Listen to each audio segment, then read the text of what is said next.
It's interesting that you asked me about Julian Jaynes and his book, The Origin of Consciousness. In fact, I haven't thought about that book in a number of years. When Julian Jaynes wrote that book, I was struck by it because I had been studying hypnosis myself. I had been studying and teaching at the University of California, Berkeley.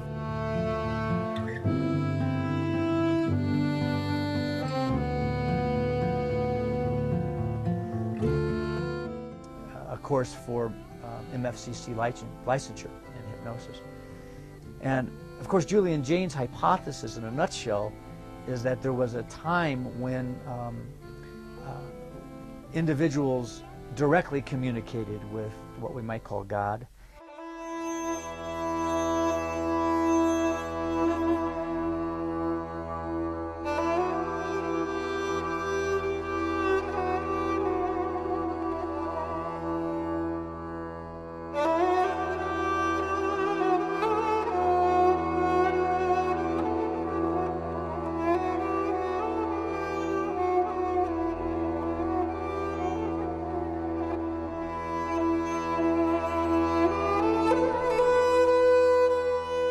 And that eventually, for a number of reasons that he documents, it was this voice, this honoring of this hallucination of direct communication with God was replaced by the authority of kings and queens and people that rose to power either through force or through economics.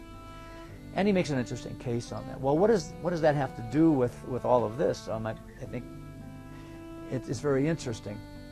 You know, I wrote a book called The Bum's Rush, The Selling of Environmental Backlash, in which I deconstructed the anti-environmental language of Rush Limbaugh, and later learned that many of the things that Rush Limbaugh talks about were things that Frank Luntz, who was also a linguist who was given documents to the Republican Party about how they should use language to talk about environmental issues.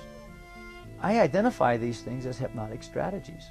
There's a variety of techniques, a variety of strategies that are used by all preachers, politicians, and peddlers, and we need to be aware of that. And one of the hypotheses that I think that I have that coincides perhaps with Julian Jaynes' work is that during times of fear, people become hyper-receptive or hyper-suggestible to the signals of a perceived trusted authority figure.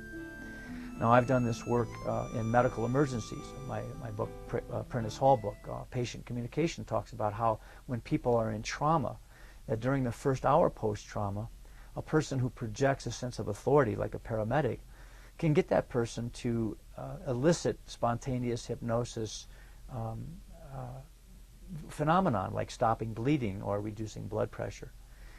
Well, this really fits in, this really ties in to the phenomenon that I believe is happening in this country, where there are these events that people go into cognitive dissonance, where they are holding these contradictory ideas and they can't seem to resolve them.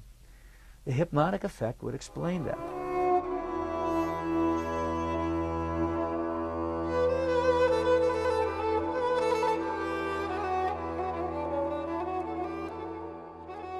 The more culture of fear that we have, the more hyper-receptive we become to perceive trusted authority figures, whether they be Christian fundamentalists like the Pope or whether they be the President of the United States. We tend to blindly heed what they say.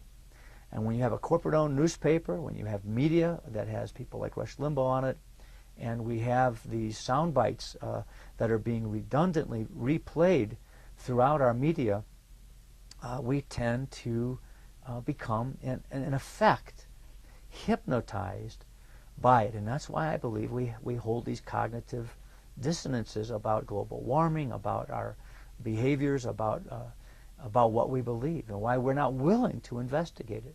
I mean, 80% of my students at the university who will be teachers next semester, even in May of 2005, still think that Saddam Hussein attacked us on 9/11. So yes, I think that bringing in a question of consciousness, bringing in the ideas of awareness and critical thinking, and especially this idea of hypnosis, are very apropos for trying to understand why the events that led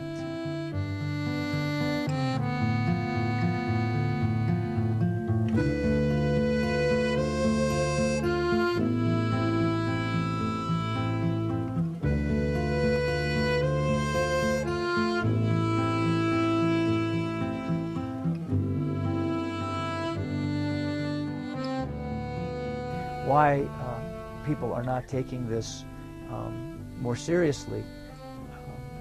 I think we can look at this phenomenon of spontaneous mass hypnosis and behaviorism and cognitive dissonance, and I think it's being orchestrated by professionals.